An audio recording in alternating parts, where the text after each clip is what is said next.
आओ हम जानें जीवन के शाश्वत सत्य को और जीवन की शक्तियों का रूपांतरण। किसी ने इंटरनेशनल चैनल पर बढ़ चढ़कर अपने भाषण में ये कह दिया कि संगठन का बल ही सर्वश्रेष्ठ बल है।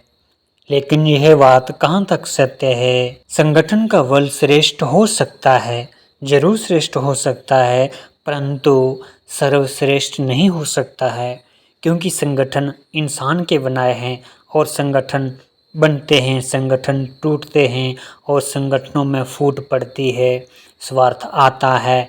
कोई भी इंसान की बनाई हुई चीज़ सदा के लिए नहीं रहती है, यहाँ तक कि प्रकृति की चीज़ें भी सदा के लिए नहीं रहती हैं। इसलिए सर्वश्रेष्ठ अगर है तो वो परमात्मा है, यो ना कभी किसी के बनाया जाता है, ना वो टूटता है, ना वो रूठता है, ना वो कभी खत्म होता है, वो सर्वश्रेष्ठ है। अगर किसी कार्य के लिए कोई संगठन कामयाब भी होता है तो उसके बल का आधार परमात्मा का सत्य ज्ञान होता है, उसकी प्योरिटी, उसकी पवित्रता, उसका बल जो है संगठन को चलाता है, ना कि संगठन परमात्मा की शक्ति तैयार करता है।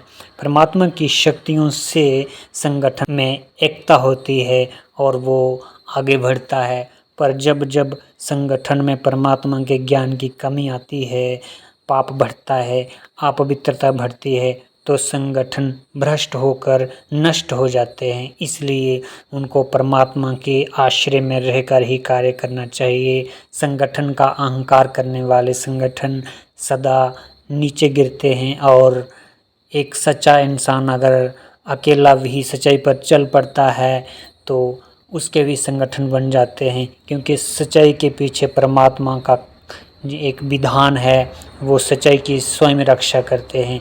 आपने देखा होगा कौरवों और पांडवों में संगठन किसका बड़ा था? कौरवों का। पर कौरवों की हार क्यों हुई? क्योंकि उन्होंने छल कपट और असभ्यता का कार्य किया। पर सभ्यता और सच्चाई पर चलने वाले पांडु, परमात्मा का साथ लेने वाले विजय हुए। यही प्रमाण है कि संगठन नहीं, सत्यता और परमात्मा सर्वश्रेष्ठ है। धन्यवाद। जय हिंद।